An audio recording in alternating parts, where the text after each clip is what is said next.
نظر جنو محدث اعظم عبدالرحمن ابن جوزی ایک وقت سی غوث پاک کی محفل سے اعتراض کرنے والا سیاں کیا کہ صحیح ایک باری محفل پیچھے بیٹھے نے محفل غوث پاک نے نگاہ کی تھی چپا پار ایک وہ آن بندے نے چپا پاڑیا وہ پیسے دیتے گئے تو مفتی صاحب نہیں اتنے سودے نگاہ آتے ہیں ہمیں خام تسلیاں تیریاں نے خبر پل بھی جینا کہ نہیں جینا ہمیں ریشمی سوٹ سوا بنائے خبر پل بھی پاؤنا کہ نہیں پاؤنا ہمیں پلنگ بچھوڑے نو کسنا ہے خبر پل بھی سونا کہ نہیں سونا تیرے مرن تو بعد سائیں لوکا کسے کفن بھی پاؤنا کہ نہیں پاؤنا نہ سنیا محبوب تے دیس والے اتھے ڈاٹیاں مشکلاں پہاڑیاں نے اور جدو تینوں فرشتیاں نے آن پوچھنا ہے راتاں پچھلیاں کتھے گزاریاں نے ایک کوٹھڑی مل سی ران بدلے نام نبوت نام باریاں نے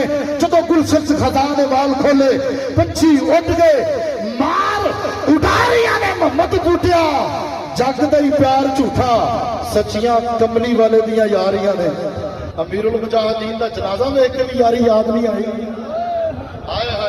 سچیاں کملی والے دیاں تو انتہائی اختصار کے ساتھ کوئی جوش جذبے میں بھی بے ادبی نہ ہو جائے کہ ٹائم میں زیادہ لے جاؤں اظہار خال کے لیے تشریف لاتے ہیں حضرت قبلہ جنہیں میں کہوں گا کہ مفتی تو تھے اب ان کے نام کے ساتھ میرے بیٹے ہیں میرے بھائی ہیں سب کو پاسورڈ کا پتہ ہے کہ اس موبائل کا پاسورڈ کیا ہے جی تو میرے مرشد نے مہربانی فرمائی ابرار بھائی یہاں کھڑے ہیں یہ نوجوان ادھر سامنے آ یار ذرا یہ صدقے تو ساڈے تے کرم ہویا میں انہوں اپنا پیر آخنا ہے میرا شاگرد لیکن میرا پیر ہے میرا رہبر ہے میرا ہادی ہے میرا مہربان ہے جی شاہ صاحب ابرار سے کہتے ہیں یار 95% بارش اے ہون جتے بیٹھے دھوپ لگی دھوپے بیٹھے ہو نا کہتے 100% بارش 95% بارش میرے ابا جی موجود نے میرے ابا جی سامنے سے فجر کی نماز تو بعد میں کہا یا اللہ میرے ابا جی موجود نے ایسے ذکر والے مجلس کرنے لئے تیرا ذکر کرنا تو مہربانی فرما دینی عطا فرما دے اللہ تعالیٰ نے سونا دین دے دیتا سونا پرونا دے دیتا سونا مہمان دے دیتا تو جو کچھ توجہ کر کے میری قمیض پاٹن کچھ 2 سال پہلے سرکار صاحب نے قمیض پاڑی دے کہ میرا دوست کاری وہ میری فوٹو کھچ کے نا قمیض پاٹی دی پھر ماجے کہاں میں ساجے نے دکھانے لگا میں آیا میں ہوں قمیض پاٹ دینا تو کی گل کرنا وہ پہلے مفتی احمد رانا مفتی احمد سید طفیل نہیں ہوگا کہ میرے سے گل کرے تھے میں ایسی تیسی کر دیا ویسے ہوں بھی کر سکتا لیکن میں احتیاط کرنا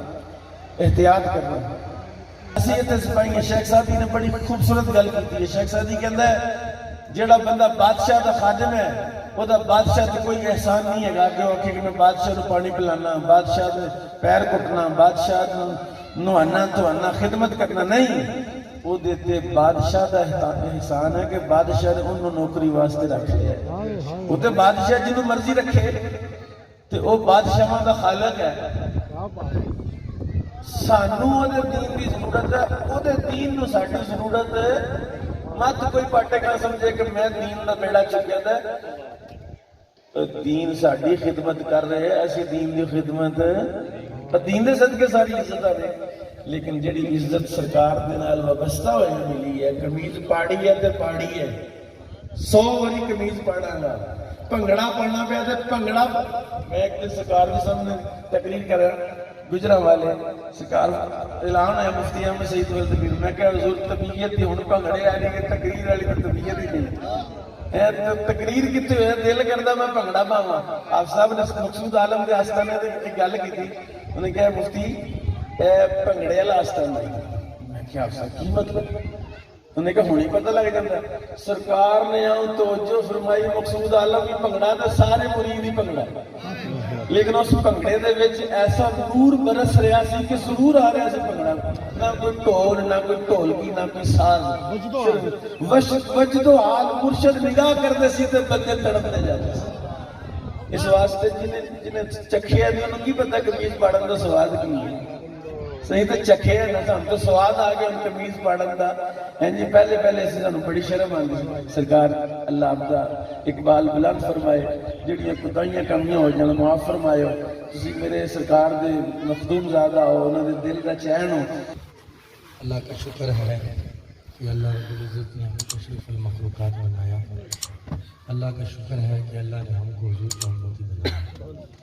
اللہ کا شکر ہے کہ اللہ نے ہم کو اللہ والوں کی نسبت عطا فرمائی. یہ بڑی چیز ہے, بہت بڑی چیز ہے, یہ عام چیز نہیں ہے. عام اس لیے نہیں ہے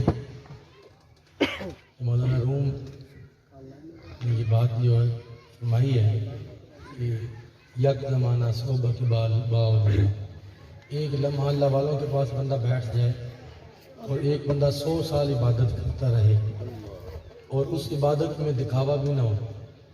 وہ ایک 100 سال کی عبادت ہے اور اس میں دکھاوا بھی نہیں ہے. اور مولانا روم فرماتے ہیں ایک لمحہ اللہ والوں کے پاس بیٹھنا اس عبادت سے بھی افضل ہے. اور یہ اتنی برکت ہے. آج میرا دل بڑا کھنچ گیا راستے میں نے جب فون سنا. 16 تاریخ تھی, بنڈی باؤدین میں ہم گئے. اچانک مجھے موقع ملا, سرکار کی گاڑی میں نے خود ڈرائیو کی. راستے میں میں ذکر کر رہا تھا ماسٹر عارف صاحب کا. میں نے کہا حضور یہ بڑی محبت کرتے ہیں, آپ کے بڑے دیوانے ہیں, بے لوث محبت کرتے ہیں. اور جب ان کے پاس بندہ جاتا ہے تو ان کا دل نہیں کرتا کہ سردار صاحب گھر سے چلے جائیں. آدھی رات بھی ہو تو ایسا لگتا ہے جیسے دن ہے. اتنی محبت میں نے کہا حضور یہ کرتے ہیں آپ سے, اور آپ کے وجہ سے ہم سے بھی محبت ہوتی ہے. اچانک ایسی باتیں مجھ سے نکلتی ہیں, مجھے تو پتہ ہی نہیں تھا. اور میں نے زندگی میں کبھی ایسا معاملہ میرے ساتھ ہوا نہیں ہے کہ میں نے کسی بندے کی ایسی تعریفیں شروع کر دی ہوں, بس وہ منہ سے ایسے لفظ نکلتے گئے. بنڈی باؤدین پہنچے, محفل میں آپ نے پھر ان کا ذکر کیا اور ان کو کھڑا کر کے تعارف کروایا. بڑی خوبصورت بات کر رہے تھے کہ جب میرا مرشد میرے علاقے میں آیا, میں گوندل فیملی سے تعلق رکھتا ہوں, میں باہر کھڑا ہو کے جب مرشد کا استقبال کر رہا تھا تو لوگ دیکھ رہے تھے, کیونکہ ہم سوٹر بوٹر لوگ ہوتے ہیں, کپڑے شپڑے پہنتے ہیں, کاٹن شاٹن پہنتے ہیں, چودراہٹ والے ہم چودھری لوگ ہیں. لیکن چونکہ جب مرشد کے ساتھ نسبت لگی تو پھر تو یہ پتہ ہی نہیں چلتا تھا. جب مرشد نے آنا ہے تو پھر سڑک پہ کھڑے ہیں یا گلیوں میں کھڑے ہیں یا جدھر بھی جناب مرشد کا استقبال ہو رہا. میں باہر کھڑا ہو کے جب مرشد کا استقبال کر رہا تھا, لوگ کہہ رہے تھے عارف گوندل صاحب کو کیا ہو گیا, یہ تو پاگل ہے, کیا ہو گیا اس کو سڑک پہ کھڑا ہے اتنی دیر سے. تو وہ عارف صاحب کہتے تھے کہ لوگوں کو پتہ نہیں تھا میں پاگل تو ہوں, لیکن پاگل کسی اللہ کے ولی کی ایک ذات ہو گیا. میں ان کی محبت میں پاگل ہو گیا ہوں. اور ایسی محبت تھی جناب, پھر وہ اپنا تعارف کروا رہے تھے, اس سے بڑی محبت کرتے تھے. جیسے مجھے خبر ملی ایسے لگتا تھا جیسے ہمارا کوئی اپنا بندہ ہمارا گھر کا فرد چلا گیا. مجھے اتنی کھنچ پڑی. اور میرے والد صاحب کا یہ مشن تھا کہ بیٹا جدھر بھی جاؤ اور ادھر دین کا کام کرو, اور اللہ کے یہ جو ہمیں اللہ نے کام دیا ہے دین کا, یہ کام آگے کیا کرو, نسلوں کو بھی حضور کی غلامی نصیب ہو. یہ آپ کی خواہش ہے. بڑی محنت کرتے میرے والد صاحب آپ پر. میں جب ان لوگوں کے چہرے دیکھتا ہوں ان صوفیاء کے, میرا دل باغ باغ ہو جاتا ہے کہ یہ چہرے جو ہیں یہ میرے والد صاحب نے بڑی محنت کی ہوئی ہے. بڑی محنت سے یہ چہرے آپ کو سنت رسول ملی ہے. آپ کے سر پہ امامے سجے ہوئے ہیں. آج کل تو نماز پڑھنے کے لیے, عبادت کے لیے بھی بندہ مسجد میں جا کے مسجد کی ٹوپی ڈھونڈتا ہے, اور اللہ کا شکر نہیں ہے کہ نگاہ پڑتی ہے سر پہ حضور کا سنت آپ کے سر پہ آ جاتی ہے. اور یہ ایسی سنت ہے کہ حضور نے فرمایا کہ جب یہ انسان اپنے سر پہ رکھتا ہے تاج تو انسان کا وقار اور اس کی خوبصورتی بڑھ جاتی ہے. تو جب یہ اتارتا ہے تو اس کی خوبصورتی ختم ہو جاتی ہے. پچھلے دن ایک ڈاکٹر صاحب, بہرحال یہ عارف صاحب کے اللہ درجات بلند فرمائے, جب ہم محفل سے اٹھے پھر عارف صاحب کے گھر چلے گئے. عارف صاحب نے پھر جناب ہمارے پھر گاڑی میں بیٹھ گئے. پھر گاڑی میں بیٹھ کر میری خواہش تھی کہ سرکار ابھی پورے کمرے میں اور بیٹھتے, آپ نے پوچھا گاڑی میں کہ نماز ہم آستانے پہ پڑھ سکتے ہیں فجر کی کہ نہیں؟ میں نے کہا حضور ٹائم نہیں ہے اتنا، ہم نماز راستے میں پڑھیں گے۔ آپ پھر گاڑی سے اترے، کیونکہ آپ نے کچھ لوگوں کے چہرے دیکھے تھے کہ وہ نئے لوگ تھے، آپ پھر ان کو سمجھانے کے لیے کمرے میں بیٹھ گئے۔ تو عارف صاحب مجھے کہتے ہیں کہ عجیب سین میں نے دیکھا ہے، میرا مرشد آج میرے گھر سے اٹھ کے گاڑی میں بیٹھا ہے، گاڑی سے پھر میرے گھر میں کمرے میں تشریف لے آئے ہیں، تو میں کتنا خوش قسمت ہوں۔ مجھے تو پتہ ہی نہیں تھا اس بندے نے چلے جانا، میں نے تو اس کے ساتھ میٹنگ بھی کرنی تھی، میری ڈیوٹی لگی ہوئی ہے کنڈی باؤدین میں، ذکا مالک نے فرمایا کہ وہاں محفل کرو۔ میرے دل کی یہ خواہش تھی کہ اس مرتبہ ہم میٹنگ کریں گے، اور عارف صاحب کو میں نے سر فہرست رکھا ہوا تھا مائنڈ میں کہ میں نے ان کو یہ باتیں کچھ بتانی ہیں کہ ہم ایسے کر کے چلیں، پلاننگ کر کے چلیں، اور سرکار کی محفل کے لیے ہم خوب انتظام کریں، لوگوں کو خوب دعوتیں دیں اور محفل سجائیں، اچھی خوبصورت، اس سے بھی اچھی محفل سجائیں۔ کچھ میرے ساتھ ڈاکٹر صاحب ہوتے ہیں، میں نے ان سے بھی کچھ پلاننگ کی ہوئی تھی، وہ ساری تو مجھے پتہ چلا کہ ماسٹر صاحب چلے گئے ہیں۔ تو جس دن ہم گئے تھے 16 تاریخ کو، تو اپنے بھائی کے لیے دعا کروانے کے لیے سرکار ان کے گھر تشریف لے چکے تھے، میرے بھائی دنیا سے چلے ہیں، تو سرکار دعا کرنے کے لیے ان کے گھر میں گئے کہ اللہ آپ کے بھائی کے درجات بلند فرمائے۔ تو عارف صاحب کہہ رہے تھے حضور یہ میرے بھائی کے چھوٹے بچے ہیں 2، یہ بھی حضور آپ کی غلامی میں رہیں گے تو پھر پیچھے سے یہ بھی نیک بن جائیں گے۔ تو ہفتے کے بعد ہی جناب آج کے دن اور 16 تاریخ کتنے دن، 5-6-7 دنوں کا فرق ہے، تو آج عارف صاحب بھی چلے گئے۔ میں یہ لوگوں کو بات کہتا ہوں، آج عبداللہ صاحب نہیں آئے، میرا دل تھوڑا سا پریشان بھی ہے، ان کو میسیج دیجیے گا کہ میرے والد صاحب کی یہ خواہش ہوتی ہے جس علاقے میں ہم جائیں وہاں پہ سارے ساتھی آیا کریں۔ عبداللہ صاحب بہت پرانے خلیفہ ہیں سرکار کے، بہرحال کوئی مجبوری ہوگی، تو وہ محبتیں ایسی ہوتی ہیں پھر کہ آج 7 دن بعد وہ نہیں ہے، عارف صاحب نہیں ہے، ہم نے اسی طرح چلے جانا ہے، بتانا کسی کو نہیں ہے، گھر والوں کو بھی نہیں بتا سکنا ہم نے، اور ایسا لباس ملے گا جس کی جیب بھی نہیں ہونی، اور اس چارپائی پہ سوتے وقت یہ خیال کر کے سویا کریں کہ پتہ نہیں دنیا میں آنکھ کھلتی ہے یا قبر میں آنکھ کھلتی ہے۔ اس چارپائی کو لوگ اٹھا کر اپنے کمرے پر لے جائیں یا یہ چارپائی ادھر ہی پڑی رہے جس پہ آج میں سو رہا ہوں، تو یہ وقت آنے والا ہے اور تیاری ہمیں خوب کرنی چاہیے اس کی، اور تیاری کا مطلب یہ ہے کہ آپ کو ایک جو نسبت ملی ہے اللہ والوں کو خوش رکھنا شروع کر دیں۔ جب رب کے بندوں کو خوش رکھو گے تو رب بھی اس پہ خوش ہو جاتا ہے، اور ایسے کامل ہستیوں کا مرید اللہ تعالیٰ ان کو دراز میں عطا فرمائے، اللہ تعالیٰ عارف صاحب کے درجات بلند فرمائے۔ وہ بہت پیار کرتے تھے، میں جتنی بھی باتیں کروں گا کم ہے، بہت محبت کرتے تھے۔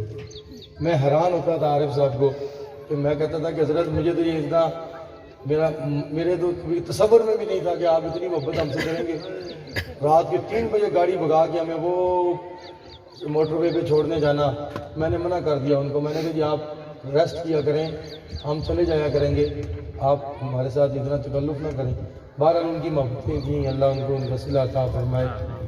میری صحابہ کو عرض کی، حضور نے فرمایا حضور نے کہ اے صحابہ تمہیں نہ بتاؤں کہ اللہ کا بندہ کون ہے؟ صحابہ نے عرض کی حضور یا رسول اللہ صلی اللہ علیہ وسلم ارشاد فرمائیں، تو حضور نے فرمایا کہ اذا رؤوا ذکر اللہ، جس کا چہرہ دیکھو تو تجھے خدا یاد آ جائے۔ سبحان اللہ، سبحان اللہ۔ ان کے پاس بیٹھنے کی برکت بتاؤں کیا ہے؟ حضور کی بارگاہ میں 2 بچے بیٹھتے تھے نا، 2 بچے تھے بھائی، ان میں ایک حضور کی بارگاہ میں بیٹھتا تھا۔ ایک دن اس کا دوسرا بھائی آ کے اس نے شکایت کی، حضور میں کھیتی باڑی کرتا ہوں تو محنت میں کرتا ہوں، اور جب حصہ تقسیم ہوتا ہے تو یہ بھائی جو ہے یہ بھی آگے حصہ لے جاتا ہے، اور یہ بھائی کام نہیں کرتا، اور کام نہ کرنے کی وجہ یہ تھی کہ وہ حضور کی بارگاہ میں بیٹھا رہتا تھا۔ تو حضور نے پوچھا اس بچے سے کہ بتاؤ اللہ نے تمہیں رزق کیسا دیا ہے؟ اس نے کہا اللہ نے رزق اچھا دیا ہے۔ حضور نے فرمایا تمہارے باپ کو اللہ نے رزق کیسا دیا؟ اس نے کہا جی باپ کو بھی اچھا رزق دیا ہے۔ اور حضور میں آپ کے پاس اس لیے آیا ہوں، بھائی میرا آپ کے پاس بیٹھا رہتا ہے، کھیتی باڑی میں کرتا ہوں، حصہ تقسیم ہوتا ہے تو یہ بھی شامل ہو جاتا ہے۔ تو میرے لجپال نبی نے فرمایا اے نہ سمجھ بچے، تمہیں پتہ نہیں ہے اللہ جو تجھے رزق دے رہا ہے اسی وجہ سے رزق دے رہا ہے کہ تیرا بھائی میرے پاس بیٹھا رہتا ہے. سبحان اللہ سبحان اللہ. آج اللہ والوں کے پاس بیٹھنے سے بندہ کہے کہ جناب میرے معاملات خراب ہو گئے ہیں, میرے جناب کسٹمر نہیں آئے گا دکان میں, اس نہ سمجھ کو یہ نہیں پتا جو حضور کا غلام ہوتا ہے وہ خادم صاحب کا چہرہ نہیں آپ نے دیکھا, 45 گھنٹوں کے بعد بھی لوگ زیارت کرنے کے لیے بھاگ رہے تھے. وہ ایسا چہرہ تھا, نہ ناک میں روئی تھی, نہ منہ میں روئی تھی, نہ چہرہ بندھا ہوا تھا, اور دل کرتا تھا کہ ان کی زیارت بندہ کرتا ہی رہے. ہاں جی, آپ کے سامنے مثال ہے, خادم صاحب نے کبھی اپنا نعرہ بھی نہیں لگوایا. ہاں 7 سال کی بات اولیاء مقبول جان صاحب نے بڑی خوبصورت انداز میں انہوں نے کہی. کسی نے پوچھا اولیاء مقبول جان سے کہ آپ بتائیں سعد صاحب یہ کام مشن چلا سکیں گے کہ نہیں؟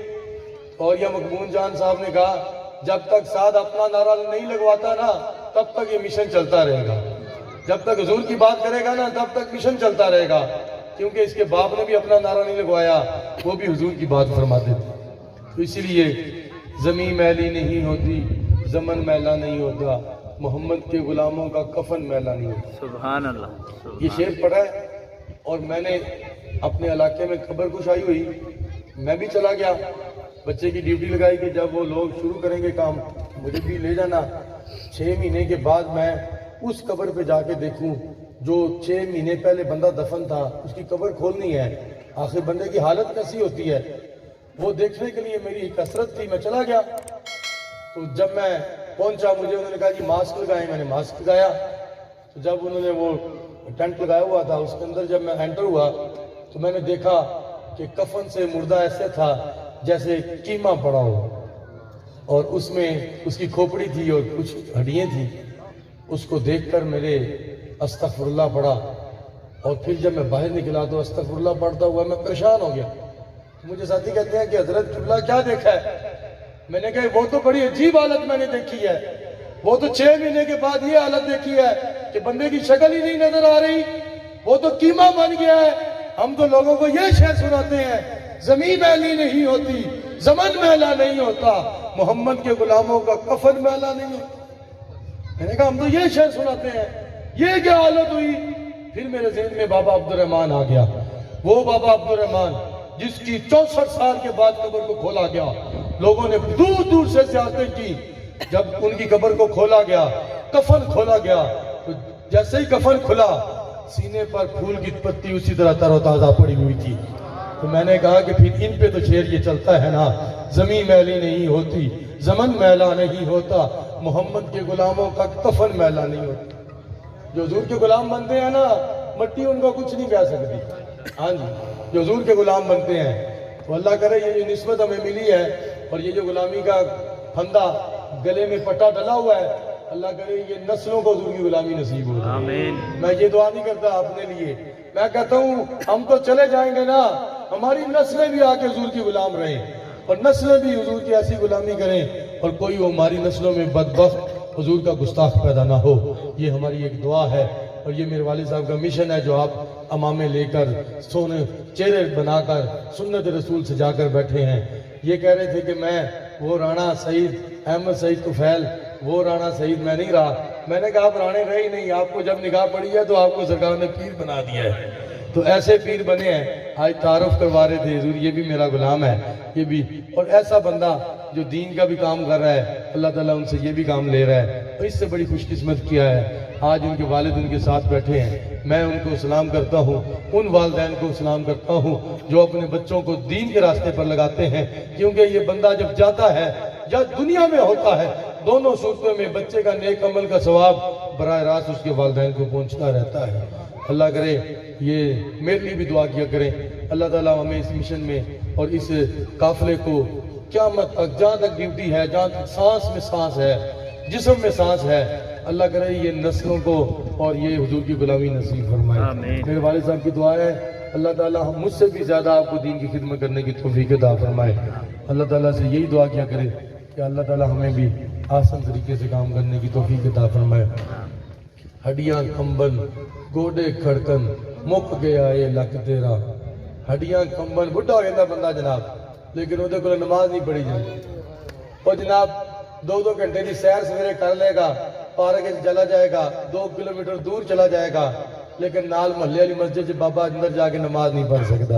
اس واسطے شاعر کہندا ہے ہڈیاں کمبن گوڈے کھڑکن مک گیا اے لک تیرا اجے بھی بدیوں باز نہ آئے جیو مرد دلیرا. تم سے ابھی بھی گناہ نہیں چھوٹ ختم ہو رہے, تمہاری عمر کہاں پہنچ گئی ہے. یہ نگاہ ہے مرشد کی. بچہ بھی ہے نگاہ میں آیا ہے تو وہ بھی حضور کا غلام بن گیا ہے.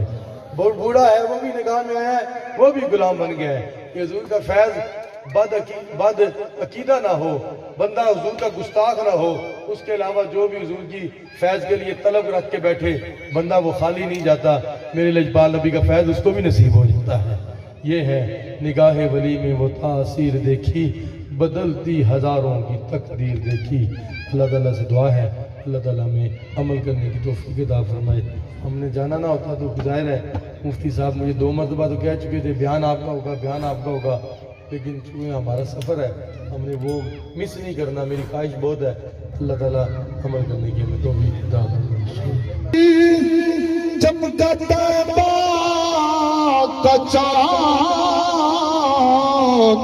جس سہانی گاڑی چمکاتے کا چاند اس دل افروز سار السلام سبز گنبد کے نگین السلام رحمت للعالمین. دعا کے لیے تو زانوں کر بیٹھے اور آمین کہیں.